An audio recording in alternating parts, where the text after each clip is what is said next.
राधे राधे, जय श्री कृष्णा, श्री कुंज बिहारी श्री हरिदास। कैसे हैं आप सभी लोग। आशा करती हूँ कि आप लोग सुखी मंगल से होंगे और स्वस्थ होंगे, प्रभु का नाम लिए जा रहे हैं। तो आज का टॉपिक है हमारा लड्डू गोपाल से। मैं फिर से लेकर आई हूँ लड्डू गोपाल से संबंधित कुछ प्रश्न ऐसे जो हमारे मन में हमेशा बने रहते हैं। खासतौर से वो लोग जो हमेशा लड्डू गोपाल की सेवा कर रहे हैं, लड्डू गोपाल की सेवा में निरंतर लगे हुए हैं। बहुत से लोगों का क्वेश्चन होता है कि क्या हम जब दिन में कई बार बाथरूम जाते हैं तो क्या हमें नहाना चाहिए। अगर हम नहीं नहाते हैं तो और लड्डू गोपाल की सेवा करते हैं तो क्या हमें पाप लगेगा। तो यही टॉपिक पे हम आज आपसे चर्चा करने जा रहे हैं। आशा करती हूँ कि हमारा वीडियो आपको पसंद आएगा। तो आज का वीडियो है हमारे लड्डू गोपाल से संबंधित कि हमें क्या लड्डू गोपाल की जब सेवा करें तब क्या हम नहा के कपड़ा बदल के तब सेवा करें या फिर यूं ही कर सकते हैं। तो देखिए कि जैसे कि हम लोग सुबह उठते हैं, लड्डू गोपाल की सेवा करते हैं। लड्डू गोपाल की जब हम लोग सेवा करते हैं तो दोपहर का टाइम भी आ जाता है जिसमें हमें उन्हें विश्राम कराते हैं। और उसके बाद हम इस दौरान इस बीच में हम कई बार जैसे 3 बार 4 बार हम बाथरूम जाते हैं, बाथरूम का यूज अवश्य करते हैं। तो देखिए, अगर आप मूत्र त्याग कर रहे हैं तो आपको चाहिए कि आप हाथ पांव अच्छे से अपना धुल लें और 3-4 बार कुल्ला कर लें। ठीक, घुटने से नीचे का जितना भी आपका पर्सन है वो आप आराम से उसको धुल लें, उसके बाद ही आप सेवा में जाएं। लेकिन अगर आप मल त्याग कर रहे हैं, यदि आप बाथरूम में मल त्याग कर रहे हैं तो देखिए बहुत से होता है कि इंडियन टॉयलेट बनता है। इंडियन टॉयलेट में हम क्या होता है कि बस पैर का ही यूज होता है। हम पैर ही तो रख रहे हैं और तो कुछ हो नहीं रहा है। तो हम जब पैर रखते हैं तो हमें चाहिए कि नाभि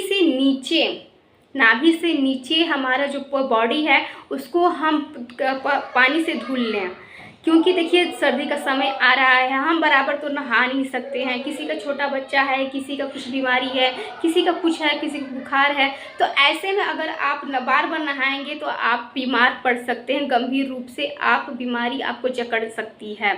तो इसलिए आपको क्या करना है कि नाभि के नीचे आपको पूरा धुल लेना है, हाथ पाँव अच्छे से आपको धुल लेना है। कुल्ला तो बिल्कुल कर लीजिए। और अगर आपके पास गंगा जल है तो उसे अपने सर के ऊपर ऐसे छिड़काव कर लीजिए जिससे कि आप पवित्र हो जाएंगे। देखिए, हमारे लड्डू गोपाल बहुत समझदार हैं, क्योंकि लड्डू गोपाल हमारे पूज्य इष्ट देव ही नहीं बल्कि वो हमारे घर के सदस्य हैं।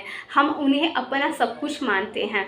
हमें उनको भाव के रूप में अपने घर में लाए हैं। अब ये घर अब आपका नहीं, अब उनका हो चुका है। तो वो जैसा आपसे कहेंगे आप बिल्कुल वैसे ही आपको घर चलाना है। ये घर आप नहीं चला रहे हैं, ये घर वही चला रहे हैं। वहाँ की जो भी ज़रूरत की चीज़ें हैं, जो भी घट रहा है, बढ़ रहा है या कुछ अशुभ हो रहा है, शुभ हो रहा है, ये सब के सब चीज़ आपके लड्डू गोपाल के अनुसार ही हो रहा है। ये अपने मन में आप बना लीजिए। क्योंकि देखिए, बुरा कुछ होता नहीं है हमारे जीवन में। हम जब तक अपना दिमाग नहीं विकसित कर लेते हैं कि हाँ हमारे साथ बुरा होने वाला है तो ही बुरा होता है, अन्यथा बिल्कुल हमारे साथ कुछ भी बुरा नहीं होता है। जब हमारे घर में लड्डू गोपाल आ जाते हैं तो वो घर आपका नहीं रहता है, आपके लड्डू गोपाल का होता है, आपके इष्ट देव का होता है, आपके भगवान का होता है। तो आपके लड्डू गोपाल आपके घर के सदस्य हैं। वो इतने समझदार हैं कि वो आपकी पीड़ा, आपके दुख को भली भांति समझ रहे हैं। इसलिए आप उनके साथ जैसा व्यवहार करेंगी बिल्कुल वैसा ही व्यवहार आप उनसे पाएंगी। वो आप उनको इतना सा प्रेम देंगी, वो आपको इतना सारा प्रेम देंगे। तो इसलिए आप अगर बाथरूम जाते हैं तो जैसा मैंने आपको बताया बिल्कुल वैसे ही करना है। अगर आपको मल त्याग करना है तो आपको मल त्याग करने के बाद ही आप ऐसे ही करना है। और लेकिन हाँ, वस्त्र अवश्य बदलें। मल त्याग करने के बाद आपको अवश्य ही वस्त्र बदलने हैं। लेकिन अगर आप मूत्र त्याग करते हैं तो आपको वस्त्र बदलने की ज़रूरत नहीं है। आप बस नाभि के नीचे से ही पूरा पोर्शन आप धुल लीजिए, उससे ही आप पवित्र हो गए हैं और आप पूजा पाठ में, आप सेवा में उनके लग सकते हैं। कुछ लोगों का मानना होता है और शास्त्रों में भी कहा गया है कि यदि हम अपने लड्डू गोपाल को सोने का कोई भी चीज़ धारण कराते हैं, कान की बाली हो, कुंडल हो, हाथ का कड़ा हो या कुछ भी हो, तो अगर हम उन्हें धारण कराते हैं तो उससे भी अगर आप कुछ भी सेवा कर रहे हैं तो आपको सेवा उनको मिलती है। अगर आप बाथरूम वगैरह जाते हैं तो आपको पाप नहीं लगेगा, आप उनकी सेवा कर सकते हैं बिना नहाए भी, अगर आपने उनके पास सोने का कुछ भी चीज़ रखा है।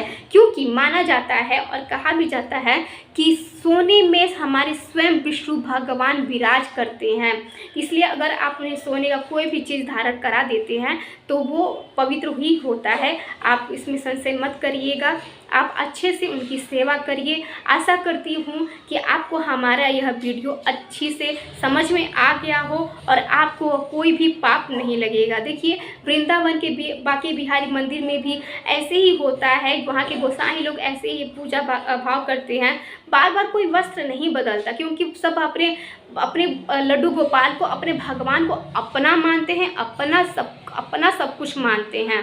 तो ऐसे में वो बार बार वस्त्र नहीं बदलते हैं। लेकिन हाँ, वृंदावन में कुछ ऐसे भी मंदिर हैं जहाँ अगर गोसाई लोग को छींक भी आ जाती है तो वो अपना वस्त्र जरूर बदलते हैं। और कुछ मंदिर तो ऐसे भी हैं कि गीले वस्त्र में ही वो भोग तैयार करते हैं लड्डू गोपाल का, जिससे मतलब जैसे वो नहा के आए और वस्त्र नहीं बदले हैं और गीला शरीर है उनका, और उसी में वो भोग तैयार कर रहे हैं लड्डू गोपाल का।